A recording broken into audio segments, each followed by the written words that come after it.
Hello friends. तो आप लोग कैसे हैं? मैं आशा करता हूं कि आप लोग अच्छे होंगे। तो आपका स्वागत है मेरे इस वीडियो में, जो एसएससी जीडी का लेक्चर 3 होने वाला है। कल हम आप लोगों को 18 क्वेश्चन बताए थे, जो कि मोस्ट इम्पॉर्टेंट क्वेश्चन था। आज फिर हम इम्पोर्टेंट क्वेश्चन करने वाले हैं। ये 10 लेक्चर होने के बाद हम रीजनिंग पढ़ेंगे। ये 10 क्वेश्चन होने के बाद ये जो 10 लेक्चर हमारा 1 हो गया, लेक्चर 2 हो गया, लेक्चर 3 होने वाला है, वही लेक्चर 10 तक होने के बाद हम रीजनिंग पढ़ेंगे। ठीक है, तो हम ये क्वेश्चन करने के लिए रेडी हो जाते हैं। तो आइए ये क्वेश्चन हम लोग करते हैं। ठीक है, तो लिखा हुआ है इसमें, डिस्काउंट स्कीम के तहत 20% की छूट देने के बाद भी 10% का लाभ होता है। यह बताए कि अंकित मूल्य क्रय मूल्य से कितने प्रतिशत अधिक है। तो पूछ रहा है क्या, जो डिस्काउंट स्कीम के तहत जो 20% की छूट देने के बाद भी 10% का लाभ हुआ। मान लीजिए एक आदमी है, वो अपने वस्तु जो बेचा है वो 20% छूट दे दिया है किसी को, और फिर भी उसको 10% का क्या हो गया, लाभ हो गया। ठीक है, तो उसमें पूछ रहा है अंकित मूल्य जो था ना, अंकित मूल्य क्रय मूल्य से कितने प्रतिशत अधिक था। उसमें जो मान लीजिए किसी वस्तु पे जितना दाम लिखा रहता है, वो लिखा हुआ दाम वो जितना में ख़रीदा है उससे कितना ज़्यादा है, कितना प्रतिशत ज़्यादा है। तो आइए हम लोग ये क्वेश्चन करते हैं। ठीक है, तो लिखिएगा, जो वस्तु का क्रय मूल्य क्या है, मान लीजिए वस्तु का क्रय मूल्य क्या है आपका, मान लीजिए वस्तु का क्रय मूल्य आपका क्या है। लिखिएगा, वस्तु का क्रय मूल्य आपका क्या है, 100 रुपया हम मान सकते हैं वस्तु का क्रय मूल्य। आपका लाभ कितना हुआ था, लाभ हो गया आपका कितना, लाभ हो गया था आपका 10% लाभ हुआ था 20% देने के बाद भी। तो वस्तु का विक्रय मूल्य आपका क्या हो जाएगा, वस्तु का विक्रय मूल्य निकालिएगा। तो वस्तु का विक्रय मूल्य निकालने के लिए लिखिएगा, वस्तु का विक्रय मूल्य, वस्तु का विक्रय मूल्य 100 प्लस 100 गुने 10 का परसेंट अगर तोड़ेंगे तो नीचे 100 आएगा, जब हम आपको पहले ही बता चुके हैं। ठीक है, तो अब सबको भाग दीजिएगा, इसको ना इससे अगर डिवाइड कीजिएगा तो 1 आएगा, और 1 आएगा तो इसको मान लीजिए इसी से डिवाइड कर दीजिए, 10 आ जाएगा, इसका 10 आ जाएगा। ठीक है, तो 10 और ये हो गया आपका कितना, 110 रुपया। 110 रुपया जो है आपका उसमें विक्रय मूल्य हो गया। यानी कि आप खरीदे हैं मान लीजिए 100 रुपये में, आप खरीदे मान लीजिए 100 रुपये में, और बेचे हैं आप 110 रुपये में। ठीक है, 110 रुपये में बेचे हैं, तो अंकित मूल्य आपका पूछ रहा है, अंकित मूल्य पूछ रहा है। तो लिखिएगा अंकित मूल्य पूछ रहा है। तो अंकित मूल्य पूछ रहा है, तो अंकित मूल्य इंटू लिख सकते हैं, अंकित मूल्य इंटू 100 जितना क्रय मूल्य है आपका, और 20% का छूट दिया है। मान लीजिए 100% का होता है, 20% का छूट दिया है, और परसेंट को हटाएंगे तो 100 नीचे डालेंगे, और बराबर में विक्रय मूल्य। ठीक है, विक्रय मूल्य डाल दिए, उसके बाद अंकित मूल्य को इधर ही लिख देंगे। ठीक है, अंकित मूल्य हमारा निकालना है ना, तो अंकित मूल्य इधर ही लिख लेंगे। ठीक है, तो 110 इधर हो गया। ठीक है, आपका 110 इधर हो गया, और ये जो इधर मल्टीपल में है इधर आएगा डिवाइड में, मल्टीपल में अगर होगा तो ये पलट जाएगा ना, तो ऊपर 100 आ जाएगा और नीचे में 100 माइनस 20 इक्वल टू 80। तो इसको अगर डिवाइड सारा चीज़ कीजिएगा तो आपका आ जाएगा 137.5 रुपया। यानी कि मान लीजिए आपका इतना रुपया जो है ना, ये आपका इतना रुपया जो है वो वस्तु पे लिखा हुआ है। ठीक है, और आप बेचे हैं उसको 110 रुपये में 20% की छूट देने के बाद। अब 20% का छूट दिए हैं तो फिर भी आपको 10% का फ़ायदा हो गया, 10% का फ़ायदा हो गया। तो यानी कि 10% का फ़ायदा हुआ, इसका मतलब इसका 10% आपका फ़ायदा हुआ। तो इसका यानी कि आप खरीदे हैं मान लीजिए 100 रुपये में। ठीक है, 100 रुपये में खरीदे हैं, 10% का फ़ायदा हुआ तो 110 हो गया, 110 विक्रय मूल्य हो गया। अब अंकित मूल्य निकालने के लिए 110 बराबर कर देंगे अंकित जितना आप दिए हैं छूट, तो 100 माइनस छूट कर देंगे, अपन में परसेंट को हटाने के लिए 100 कर देंगे। उसके बाद अंकित मूल्य इक्वल टू 110 इंटू 100/80, क्योंकि इधर आ जा इधर मल्टीपल में ऐसे है, तो अगर उधर करेंगे डिवाइड में अगर करेंगे तो हमारा 100 ऊपर आ जाएगा और 80 नीचे आ जाएगा। निकालने के बाद हमारा अंकित मूल्य यहाँ निकल गया 137.5 रुपया, 137.5 रुपया। अब 137.5 रुपया, अब इसमें पूछ रहा है क्या आपका अंकित मूल्य का क्रय मूल्य से कितना प्रतिशत अधिक है। अंकित मूल्य क्रय मूल्य से कितना प्रतिशत अधिक है, तो प्रतिशत में निकालने के लिए बोल रहा है। तो क्रय मूल्य मान लीजिए आपका 100 बोले थे और अंकित मूल्य आपका 137 हो गया, तो 137.5 और क्रय मूल्य आपका कितना में खरीदे थे 100 रुपये में। ठीक है, तो अब माइनस कीजिएगा तो 37 पॉइंट आएगा 37.5 आ गया आपका 37.5%, यानी कि इतना परसेंट जो है आपका आ गया क्या, इतना प्रतिशत आप अंकित मूल्य है आपको किससे क्रय मूल्य से अधिक है। क्रय मूल्य से अधिक क्या है अंकित मूल्य 37.5, यानी कि option number D is the correct answer. Option D number will be correct answer. Okay, तो नेक्स्ट क्वेश्चन की तरफ हम बढ़ते हैं। ठीक है, नेक्स्ट क्वेश्चन की तरफ हम बढ़ते हैं। तो नेक्स्ट क्वेश्चन है हमारा जो यहाँ पर 5750 पर एक वर्ष के लिए 16% की दर से वार्षिक रूप से चक्रवृद्धि ब्याज वाले और अर्धवार्षिक रूप से चक्रवृद्धि वाले होने वाले ब्याज के बीच की अंतर क्या होगा, यानी कि देखिएगा जो इसमें आपका देखिए इतना वर्ष पर इतना रुपया पर एक वर्ष के लिए, यानी कि मान लीजिए ये हमारा क्या है मूलधन हो गया, यानी ये हमारा क्या हो गया पी हो गया, क्या हो गया पी हो गया।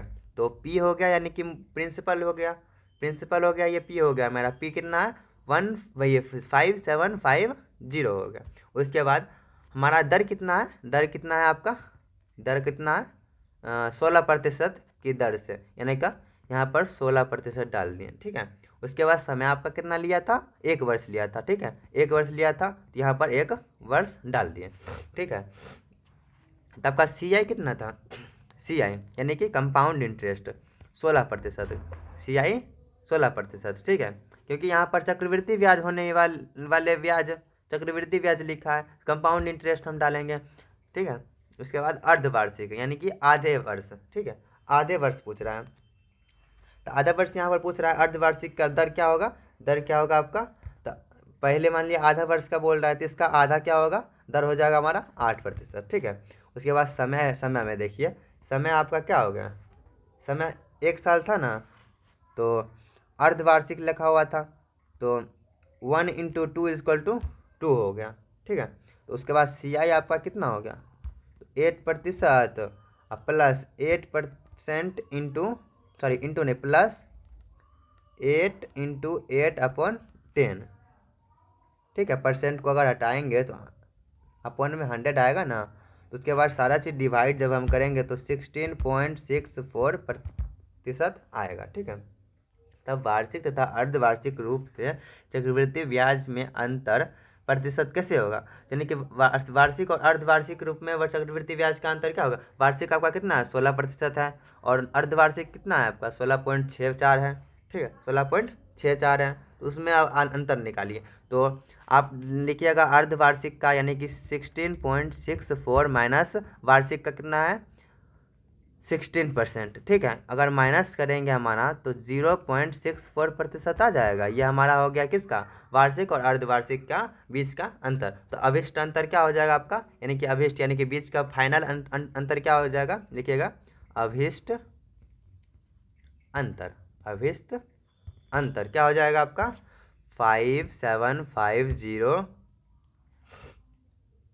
इंटू में 0.64, क्योंकि इतना हमारा अंतर है। तो अभिष्ट अंतर निकालने के लिए यानी कि रुपया निकालने के लिए हम जानते हैं प्रतिशत को यहाँ पर 100 डाल देंगे, प्रतिशत को हम तोड़े हैं तो इक्वल टू में आपका क्या हो जाएगा, सारा चीज़ आपको तो तोड़िएगा 100 से, अगर इसको डिवाइड ये ऊपर मल्टीपल में यहाँ 100 हो जाएगा, डिवाइड में 100 हो जाएगा, नीचे में 2 0 और बढ़ जाएगा। सारा चीज़ डिवाइड करने के बाद हमारा आ गया 36.80 रुपया।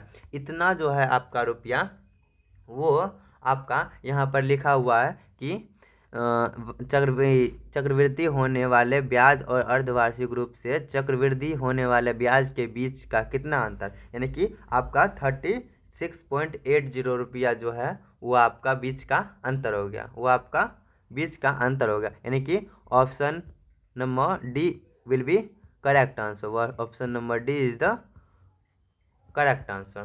तो नेक्स्ट क्वेश्चन की तरफ हम चलते हैं। नेक्स्ट क्वेश्चन है हमारा एक वस्तु का मूल्य 2 वर्ष में घटकर 18,000 से 14,580 हो गया। वस्तु के मूल्य में मूल्यह्रास की वार्षिक दर ज्ञात कीजिए। यानी कि जो बोल रहा है ना, मान लीजिए किसी वस्तु का मूल्य 2 वर्ष में घटकर पहले इतना था, ठीक है, तो इतना से 2 वर्ष में घट के इतना हो गया, ठीक है, इतना हो गया। उसके बाद वस्तु के मूल्य में मूल्यह्रास की वार्षिक दर, यानी कि जो 1 वर्ष में कितना हानि हुआ वो पूछ रहा है, ठीक है, 1 वर्ष में कितना प्रतिशत का हानि हुआ। तो 1 वर्ष में आपका कितना प्रतिशत का हानि हुआ, तो चलिए हम निकालते हैं। लिखिएगा कि जैसे संपूर्ण कार्य का पूरा करने का समय कितना हो गया आपका, बोलिए। देखिए पहले कितने रुपया है, प्रारंभिक मूल्य कितना है, प्रारंभिक को हम ऐसे लिख सकते हैं शॉर्ट फॉर्म में, आप लोग समझ लीजिए। प्रारंभिक मूल्य कितना है आपका 18,000, कितना है 18,000। उसके बाद घटकर कितना हो गया आपका, घटकर कितना हो गया, वस्तु का आरंभिक मूल्य हो गया 18,000 और 2 वर्ष बाद वस्तु का मूल्य हो गया, 2 वर्ष बाद आपका वस्तु का मूल्य क्या होगा 14,580 रुपया, ठीक है, 80 रुपया हो गया। अब देखिएगा कि उसका 1 वर्ष में आपका कितना माइनस हुआ, 1 वर्ष में आपका कितना घटा रुपया। तो निकालने के लिए फॉर्मूला से अगर बैठाएंगे तो 18,000 यानी कि जो पी है अभी का रुपया वो, और 1 माइनस R/100 का स्क्वायर, ठीक है। स्क्वायर इसलिए दिए हैं क्योंकि 2 वर्ष दिया हुआ है, 2 वर्ष दिया है इसलिए वहाँ पर स्क्वायर दे दिए। स्क्वायर नहीं देकर हम एन या टी भी दे सकते हैं, ठीक है, एन और टी भी दे सकते हैं। अब निकालिएगा 1 माइनस R/100 का वहाँ पर स्क्वायर आ जाएगा, इधर आ जाएगा आपका 14,580 अपॉन में 18,000, ठीक है। तो आगे हम चलेंगे तो हमारा आ जाएगा 1 माइनस R/100 और ऊपर में 2 और ऊपर यहाँ आ जाएगा, हम सारा चीज़ डिवाइड करते हैं तो 2 9 और नीचे 900 आ जाएगा, ठीक है।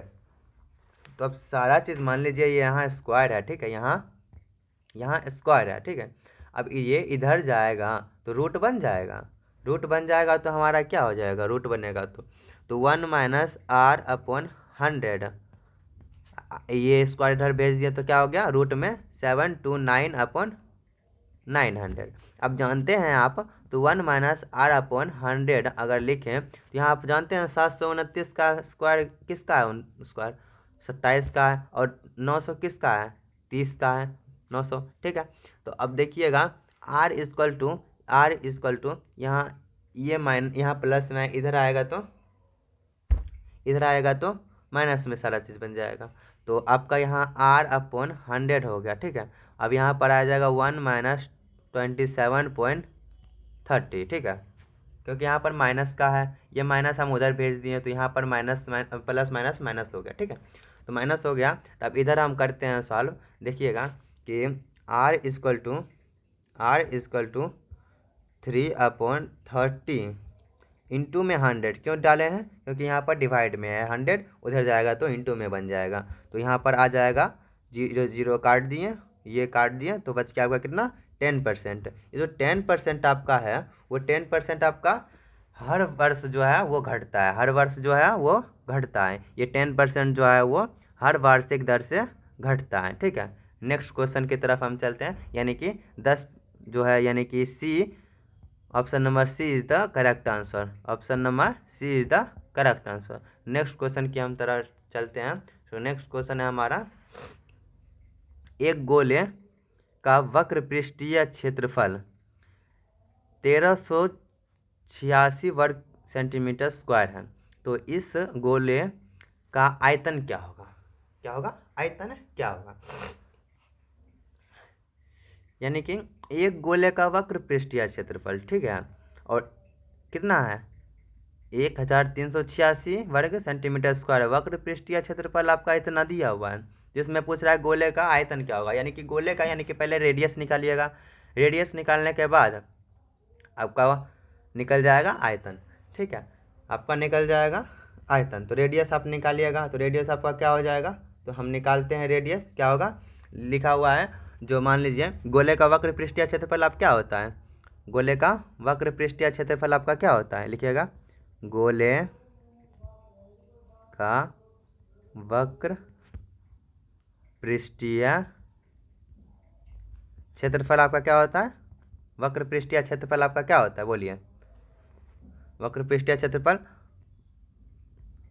4πr² होता है ना, 4πr²। तो 4πr² का हमारा दिया हुआ है, क्या दिया हुआ है, 1386 दिया हुआ है, किसका, 4πr² का दिया हुआ है। तब इसमें से हम r निकाल सकते हैं। r निकालने के लिए हम r² इधर छोड़ देंगे, 1386 और 4π को उधर भेज देंगे, और 4π इधर आएगा तो डिवाइड में आएगा, डिवाइड में आएगा तो 22 इंटू 4 नीचे रह जाएगा और 7 ऊपर चला जाएगा, क्योंकि पाई का मान 22/7 होता है, तो 7 ऊपर चला जाएगा। उसके बाद r equal to root under में कर सकते हैं 1386 इंटू 7/22 इंटू 4। तब इस सबको डिवाइड करेंगे तो हमारा आ जाएगा, सारा चीज़ को डिवाइड करेंगे तो 63 इंटू 7/4, यह आ गया आपका। अब इसको रूट अगर हम करेंगे, रूट, तो रूट करेंगे तो आपका क्या हो जाएगा, 63 इंटू 7 आपका क्या हो जाएगा, 731 और 44/4 इतना आ गया। तो r इक्वल टू, एक किसका होता है स्क्वायर, मान लीजिए 21 का होता है, 2 होता है इसका, तो यह हो गया आपका, हो गया क्या, सेंटीमीटर। यानी कि रेडियस आपका हो गया 21/2 सेंटीमीटर। अब गोले का आयतन निकालना है, क्या निकालना है, गोले का आयतन, गोले का आयतन निकालिए। तो लिखिएगा गोले का आयतन, गोले का आयतन निकालने के लिए क्या होता है, फार्मूला आप जानते हैं कि गोले का आयतन निकालने के लिए 4/3 πr³ होता है, πr³ होता है, ठीक है। गोले का आयतन निकालने के लिए πr³ होता है, 4/3 πr³। तो 4/3 हम डाल दिए, पाई का मान आपका 22/7 डाल दिए, और r जो हमारा है, r 21/2 है, 21/2 इंटू 21/2 इंटू 21/21, यहाँ पर 1 डाल दीजिए /2, ठीक है, 21/2 डाल दिए। अब इसको सारा चीज़ हम जब डिवाइड करते हैं, इस सबको अगर काटेंगे हम, तो हमारा आ जाएगा क्या, आ जाएगा 4851 सेंटीमीटर क्यूब, ठीक है, क्यूब में आएगा, क्योंकि यहाँ आयतन है, आयतन है तो हम क्यूब लगाना ज़रूरी समझते हैं। अगर आप क्यूब नहीं लगाइएगा, क्यूब नहीं लगाइएगा, तो ऑप्शन में हमारा दूसरा भी चीज़ दिया रहता है, स्क्वायर भी दिया रहेगा, क्यूब भी दिया रहेगा, 4 का भी दिया रहेगा, और कुछ भी नहीं दिया रहेगा। तो हमारा क्यूब वहाँ पर आएगा इसलिए क्योंकि आयतन है, आयतन में हमेशा क्यूब लगता है, ठीक है। तो क्यूब लिखता है, तो हमारा क्या आया था आंसर, 4851, 4851 यहाँ पर आपका आंसर है। तो option number D is the correct answer, option number C is the correct answer. Next question की तरफ हम चलते हैं। नेक्स्ट क्वेश्चन है हमारा, एक व्यक्ति ने 2 कुर्सियाँ 475 रुपया प्रत्येक में बेची, ठीक है। तो एक पर 25% का लाभ और दूसरे पर 20% की हानि हुई, ठीक है। तो यदि उसने दोनों कुर्सियों को 575 रुपये प्रति में बेचा होता, तो उसको लाभ या हानि प्रतिशत, यानी कि निकटतम पूर्णांक तथा पूर्णांकित कितना होगा, यानी कि लाभ या हानि कितना होगा पूछ रहा है। मान लीजिए एक को इतना में बेचा, ठीक है, एक को इतना में बेचा तो इतना प्रतिशत का लाभ हुआ, दूसरे को बेचा तो 20% का लाभ हुआ। वही बोल रहा है अगर सबको इतना में बेचता तो उसको लाभ या हानि कितना होता, वही पूछ रहा है। तो चलिए हम क्वेश्चन को डील करते हैं, ठीक है, क्वेश्चन को हम डील करेंगे। पहले कुर्सी का विक्रय मूल्य आपका कितना है, पहले कुर्सी का विक्रय मूल्य लिखिएगा, पहले कुर्सी का विक्रय मूल्य आपका कितना है, विक्रय मूल्य 475, देखिए 475 है ना, 475 है। उसके बाद कितना प्रतिशत का लाभ हुआ आपका, लाभ कितना हुआ, 25% का लाभ हुआ। इसमें 25% का लाभ हुआ तो आप देखिएगा कि दूसरे कुर्सी का क्रय मूल्य निकालना है आपको, दूसरे कुर्सी का क्रय मूल्य निकालना है, ठीक है। लिखिएगा दूसरे कुर्सी का क्रय मूल्य, ठीक है। दूसरे कुर्सी का क्रय मूल्य निकालेंगे तो दूसरे कुर्सी का क्रय मूल्य निकालने के लिए क्या होता है, पहले दिया हुआ इतना कुर्सी का यानी कि 475 दिया है, ठीक है। इनटू में आपका हानि कितना हो गया था, हानि हो गया 20% का हानि हुआ। तो हानि के लिए हम मान लीजिए 100% का होता है, 20% हानि हुआ, माइनस का दे दिया, अपन में 100 डाल दिए। तो इसको निकालिएगा तो आपका कितना हो जाएगा, 593.75, ये हो गया आपका क्या, क्रय मूल्य हो गया दूसरे कुर्सी का क्रय मूल्य, ठीक है। दूसरे कुर्सी का क्रय मूल्य हो गया इतना, और दोनों कुर्सी का अगर क्रय मूल्य हम अगर जोड़ेंगे, दोनों कुर्सी का क्रय मूल्य अगर जोड़ेंगे तो 1 मिनट देखिएगा, ये दूसरे कुर्सी का क्रय मूल्य निकाल लें, ठीक है। उसके बाद पहले कुर्सी का क्रय मूल्य निकालिए ना, पहले कुर्सी का, फिर पहले कुर्सी का निकालिए, पहले कुर्सी का क्रय मूल्य, ठीक है, क्रय मूल्य निकालिएगा।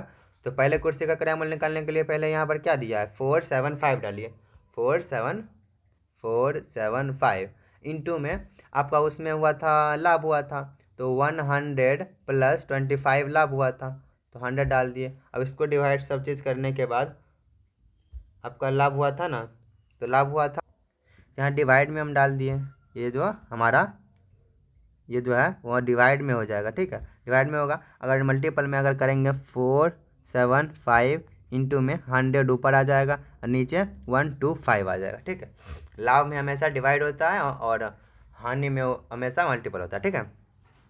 इसके बाद सारा चीज़ अगर डिवाइड हम करेंगे तो टोटल आ जाएगा हमारा कितना, टोटल आ जाएगा हमारा 380 रुपया आ गया हमारा क्या, पहला कुर्सी का क्रय मूल्य और ये दूसरा कुर्सी का क्रय मूल्य। अगर दोनों को अगर जोड़ेंगे, लिखिएगा दोनों को जोड़ने पर, यानी कि 380 प्लस यहाँ पर आपका कितना है 593.75, अगर सबको जोड़िएगा तो आपका आ जाएगा 973.75 रुपया आ गया दोनों कुर्सी का क्रय मूल्य, ठीक है।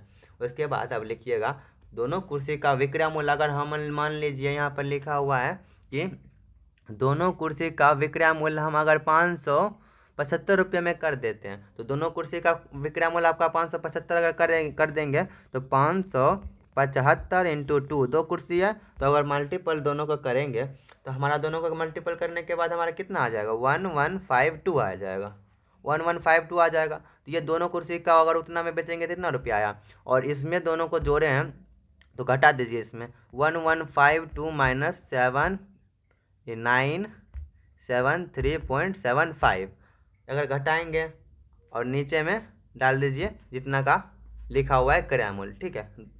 तो 973.75 इंटू में 100 डाल दीजिए, क्योंकि परसेंट में पूछा है, यहाँ पर हमारा परसेंट में पूछा है, कितना पूछा है, लाभ प्रतिशत में ज्ञात करें, ठीक है। तो प्रतिशत में ज्ञात करने के लिए 100 से मल्टीपल कर देंगे, तो सारा डिवाइड करने के बाद, सारा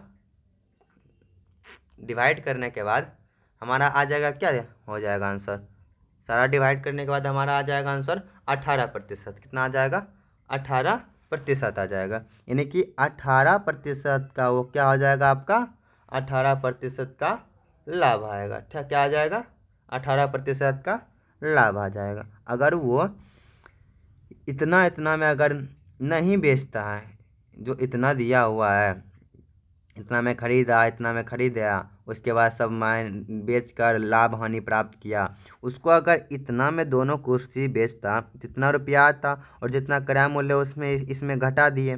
इसमें घटाने के बाद हमारा परसेंट में निकालने के लिए बोल रहा है, तो घटाने के बाद यहाँ ऊपर लिख दिया और नीचे में जितना क्रय मूल्य है वो लिख दिया, और परसेंट में निकालने के लिए 100 से मल्टीपल कर दीजिए, हम कर दीजिएगा, तो हमारा परसेंट निकल जाएगा। तो 18% लाभ हुआ। तो ऊपर देखिएगा 18% का हमारा लाभ हुआ। तो option number D is the correct answer. Option number D is the correct answer. तो नेक्स्ट क्वेश्चन की हम तरफ चलते हैं। नेक्स्ट क्वेश्चन है हमारा, एक मेज जिसका अंकित मूल्य 300 रुपया है और 20% और 18% की दो क्रमिक छूट पर बेचा जाता है। अगर इसके अलावा नगद भुगतान पर 5% की छूट की पेशकश की जाती है तो मेज के लिए नगद मूल्य क्या होगा? मेज के लिए नगद मूल्य क्या होगा? तो निकालने के लिए हम नगद मूल्य निकालने हम क्या करेंगे? देखिए, तो लिखिएगा, मेज का नगद मूल्य, मेज का अंकित मूल्य क्या है आपका? मेज का अंकित मूल्य पहले देखिए, मेज का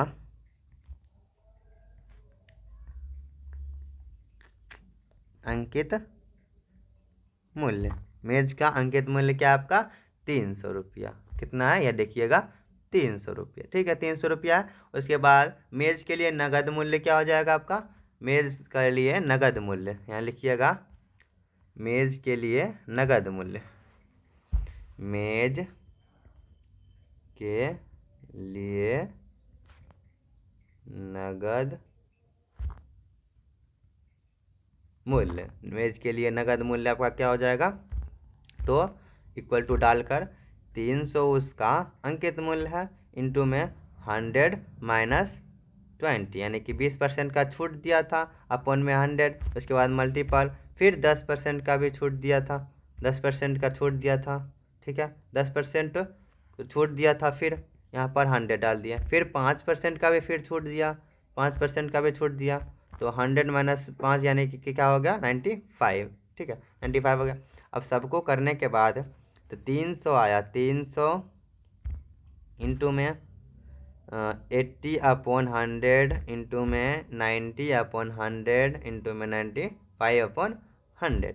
उसके बाद डिवाइड कीजिए तो हमारा 205.20, ये हो गया हमारा कितना? ये रुपया हो गया, क्या रुपया हो गया? नगद रुपया। मान लीजिए वो खरीदा था 5%, 10% और 20% का जो दिया था वो छूट दिया था। ठीक है, छूट दिया था, और वो नगद मूल्य कितना मेज के लिए दिया था? नगद मूल्य दिया था 205.20, 205.20, यानी कि option number B is the correct answer. Option number B is the correct answer. Next question की तरफ हम चलते हैं। नेक्स्ट क्वेश्चन है हमारा दिया हुआ कि निम्नलिखित व्यंजक का मूल्यांकन कीजिए।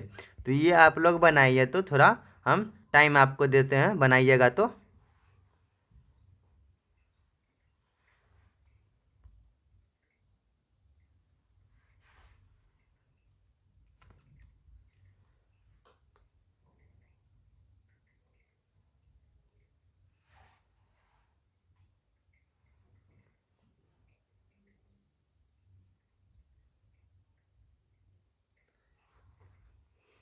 आप जानते हैं ना आप कि पहले ब्रैकेट का काम होता है। ठीक है, पहले ब्रैकेट का काम कीजिए, ब्रैकेट का काम होने के बाद यहाँ पर देखिए डिवाइड का काम है, डिवाइड का काम होता है। पहले देखिए ब्रैकेट यहाँ भी है, पहले डिवाइड मत कीजिएगा, यहाँ ब्रैकेट बड़ा भी है, देखिए बड़ा ब्रैकेट भी है। तो ये ब्रैकेट का काम कीजिए पहले, फिर ये ब्रैकेट का काम कीजिए, फिर ये ब्रैकेट का काम कीजिए, उसके बाद डिवाइड कीजिए। ठीक है, डिवाइड कीजिए।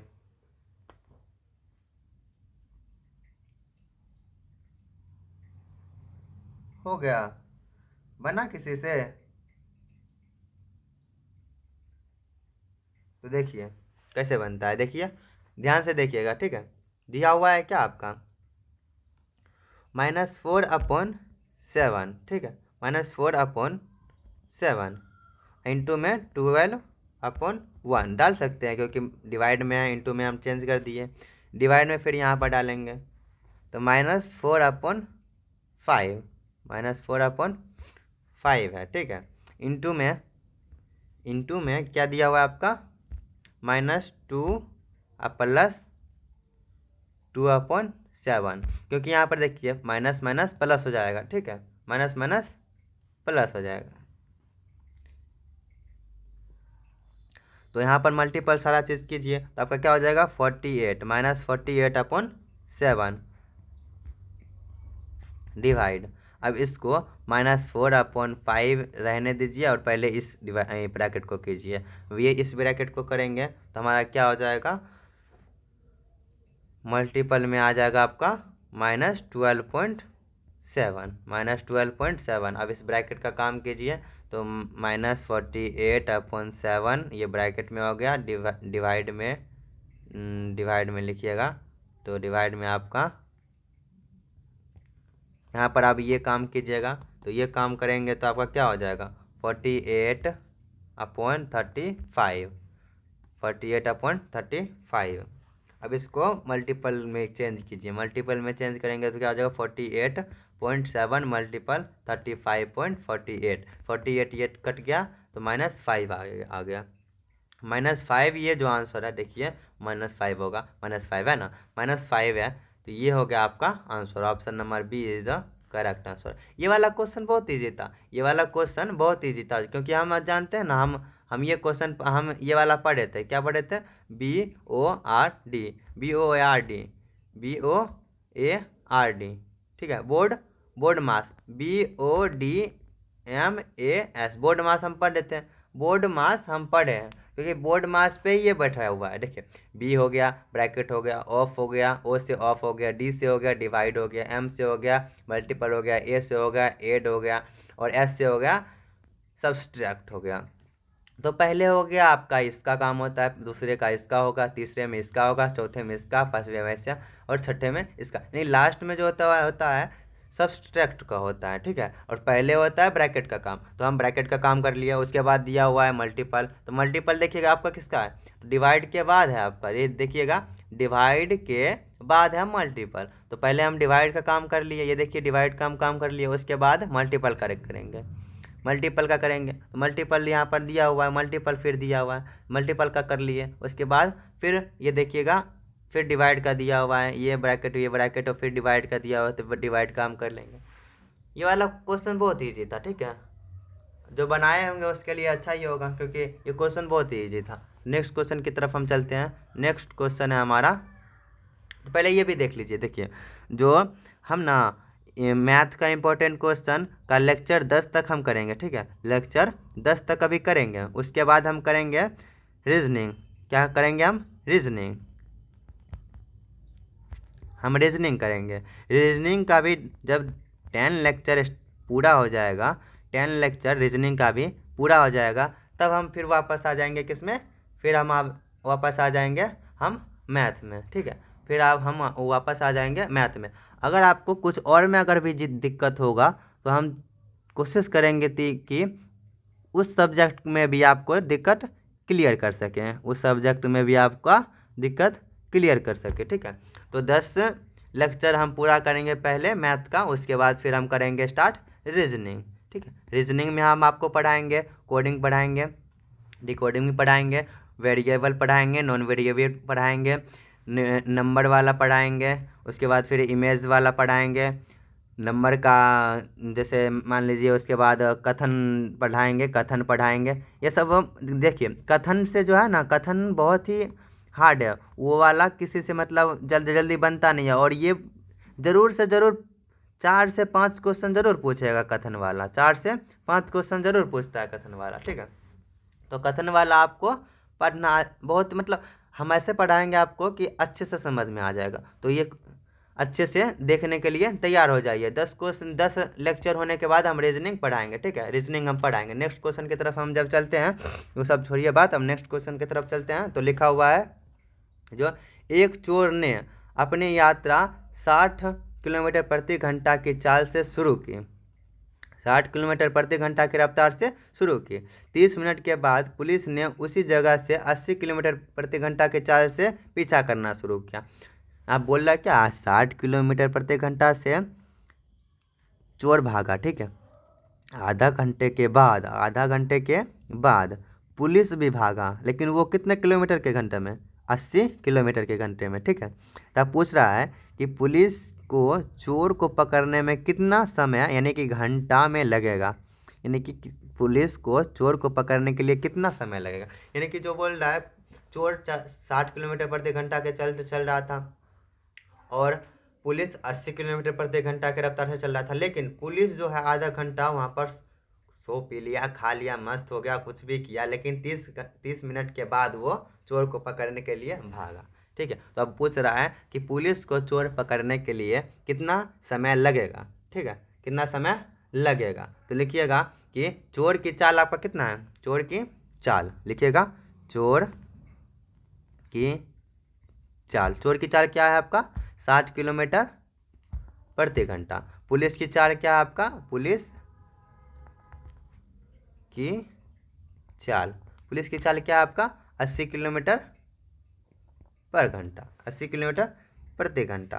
तो अब देखिएगा चोर द्वारा 30 मिनट में तय की गई वो दूरी क्या होगा, यानी कि 30 मिनट वो पुलिस खाना पीना खा लिया, मस्त रिया या कुछ भी कर लिया, वो अब देखिए चोर तो नहीं रुकेगा, चोर नहीं रुकेगा। 30 मिनट में आप कितना वो भाग गया होगा, 30 मिनट में कितना भाग गया होगा। लिखिएगा चोर द्वारा 30 मिनट में तय की गई दूरी, लिखिएगा चोर द्वारा 30 मिनट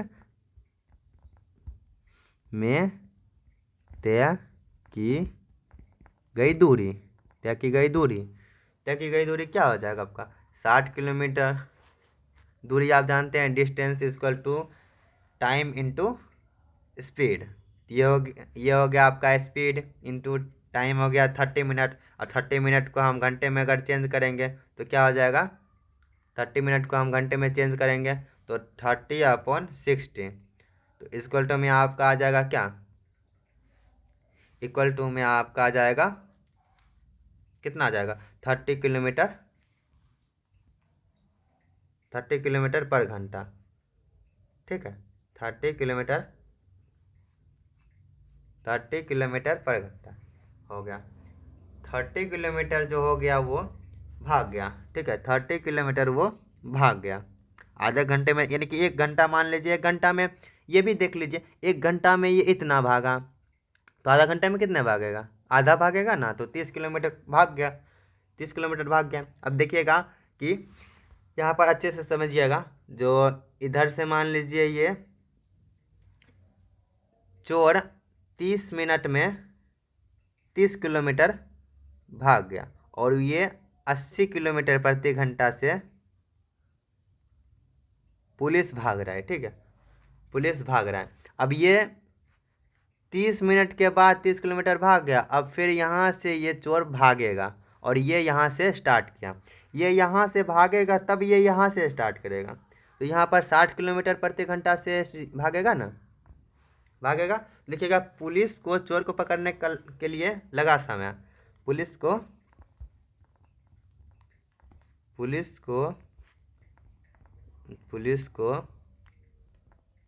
चोर को पकड़ने के लिए लगा समय, पकड़ने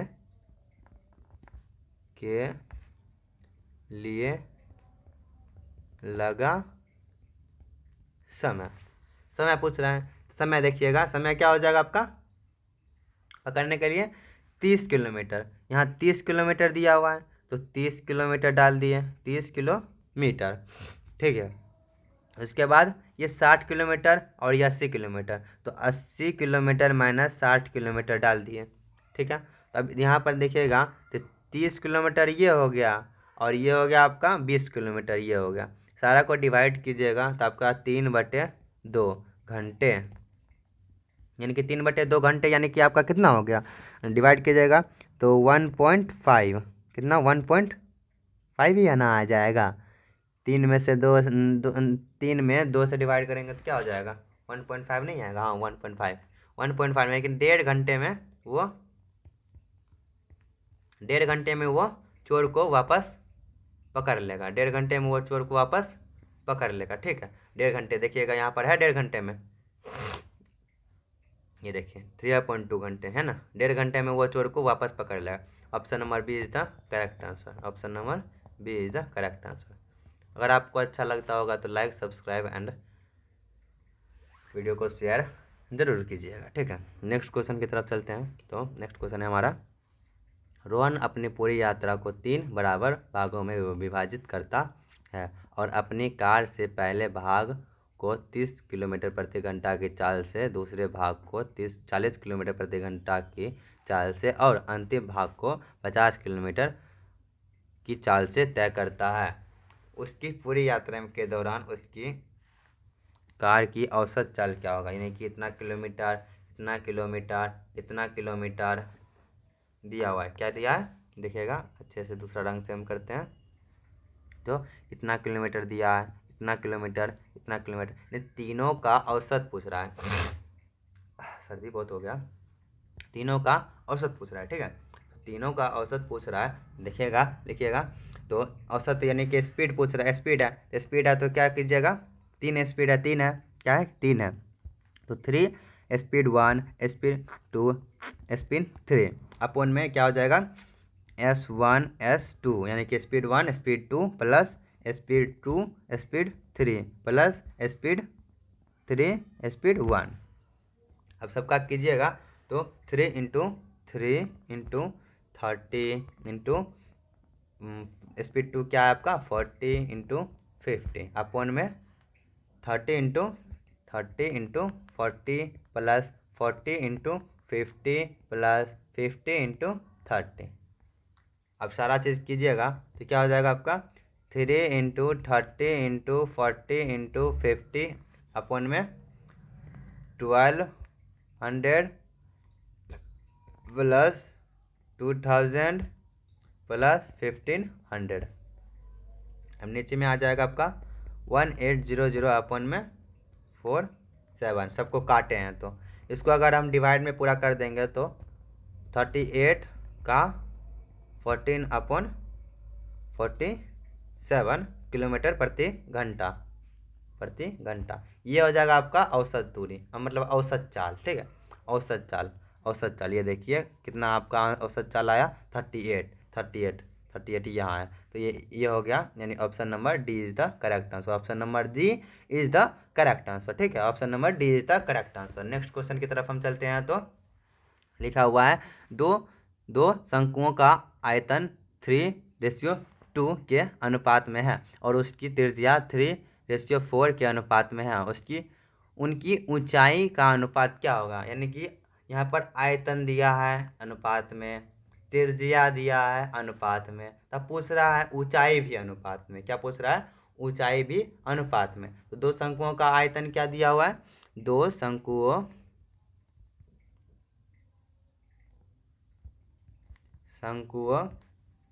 का आयतन क्या दिया है आपका 3:2। त्रिज्या क्या दिया है, त्रिज्या क्या दिया है आपका 3:4। तब प्रश्न से देखिएगा, पहला शंकु का आयतन अपन दूसरे शंकु का आयतन, पहले शंकु का आयतन अपन दूसरे शंकु का आयतन।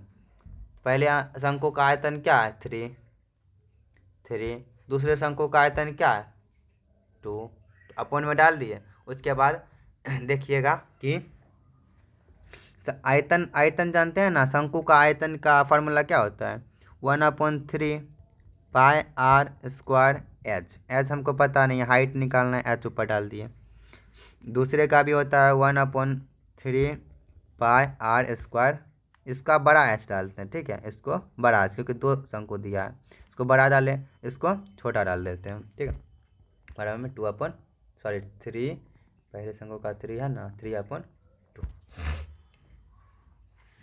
अब ये जो है ये है, इसको उधर डाल देते हैं। उधर डालेंगे तो यहाँ क्या बच जाएगा H/H इक्वल टू 3 में इंटू आ जाएगा क्या आपका, 1 मिनट, ये पाया 1/3 और ये 1/3 पाई कट गया, तो R स्क्वायर बच गया, R स्क्वायर बच गया। इसका R स्क्वायर, ये इसका R स्क्वायर, आपका क्या हो गया, पहले का कितना है आर, इसका पहले का आर देखिएगा कितना है, आप पहले का आर 3 है, दूसरे का 4 है, पहले का 3 है, दूसरे का 4, तो 3 का स्क्वायर एच और 4 का स्क्वायर एच, छोटा एच, सॉरी छोटा एच इक्वल टू 3/2, तो बड़ा एच अपन छोटा एच इक्वल टू 3×16/2×9, तो बड़ा एच इक्वल टू 8 और छोटा एच इक्वल टू 3, क्योंकि अगर काटेंगे 3 3 कट गया है और ये 8 हो गया, ठीक है 8 हो गया, अब ये 3 बच गया यहाँ, तो देखिएगा ये हो गया हमारा, क्या हो गया, हाइट हो गया, यानी कि पहले का हो गया हाइट 8, दूसरे का हाइट हो गया 3, तो पहले का हाइट 8 हुआ, दूसरे का हाइट 3 हुआ, तो पहले का हाइट हम 8 लिख दिए, दूसरे का अनुपात में 3 लिख दिए, तो 8:3 जो है हमारा आंसर हो जाएगा 8:3, देखिए है ना 8:3, option number D is the correct answer, option number D is the correct answer. Next question की तरफ चलते हैं। तो हमारा तबीयत आज ख़राब है, ज़्यादा देर हम पढ़ा नहीं पाएंगे। देखिएगा ये क्वेश्चन, ए एक कार्य को 8 दिनों में और बी 24 दिनों में कर सकता है, वे एक साथ शुरू करते हैं लेकिन कार्य पूरा होने से 4 दिन पहले ए छोड़ देता है। संपूर्ण कार्य को पूरा करने के लिए ए और बी द्वारा लिए गए दोनों की संख्या ज्ञात करें, दोनों की संख्या ज्ञात करें, ठीक है। दोनों की संख्या हम ज्ञात करते हैं, दोनों की संख्या ज्ञात करने के लिए हम क्या करेंगे, लिखेंगे पहले ए का बी का, तो लिखिएगा ए का दिन क्या हो जाएगा 8 दिन, बी का कितना दिन हो जाएगा 24 दिन, दोनों का रेशियो अगर निकाल लिया, मतलब एलसीएम निकाल लिए तो 24 आ जाएगा, इसका अगर डिवाइड किए 3 आ जाएगा और इसका 1 आ जाएगा, दोनों का काम कितना हो जाएगा, मान लीजिए दोनों का काम में लगा समय मान लीजिए x, दोनों का लगा हुआ काम x, मान लीजिए यहाँ पे लिख दीजिएगा, माना कि कार्य को पूरा करने में लगा समय, यानी कि लगा समय मान लीजिए x, ठीक है x है।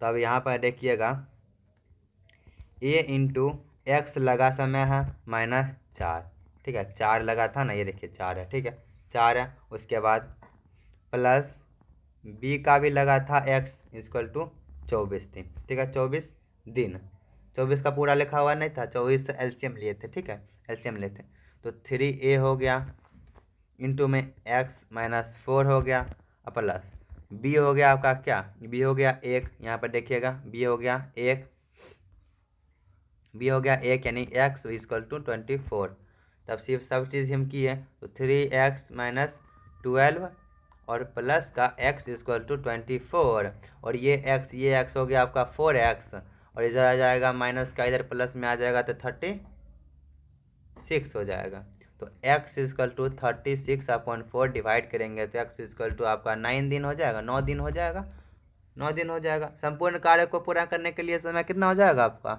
9 दिन हो जाएगा, कितना हो जाएगा 9 दिन हो जाएगा, संपूर्ण कार्य को पूरा करने के लिए समय हो जाएगा आपका 9 दिन, ठीक है 9 दिन हो जाएगा। ये हो गया आपका answer, option number D is the correct answer. आपको अगर वीडियो अच्छा लगे तो लाइक ज़रूर कीजिएगा, और 10 दिनों के बाद हम वापस से रीजनिंग में आ जाएंगे, 10 दिनों के बाद हम वापस में रीजनिंग में आ जाएंगे। रीजनिंग के लिए अगर आपको अच्छा लगे तो आप अपने फ्रेंड्स या फैमिली में अगर कोई एसएससी जीडी का, सीआरपीएफ का, बीएसएससी का अगर कोई तैयारी कर रहा है, ठीक है बिहार स्टाफ सिलेक्शन का अगर कोई तैयारी कर रहा है, तो ये क्वेश्चन और रीजनिंग का क्वेश्चन बहुत ही हेल्पफुल होगा, तो ज़रूर से ज़रूर जुड़िएगा, ठीक है। धन्यवाद। इसी टाइम हम अब क्लास स्टॉप करते हैं, नेक्स्ट क्लास कल होगी। धन्यवाद, शुक्रिया क्लास में आने के लिए, धन्यवाद, मस्त रहो।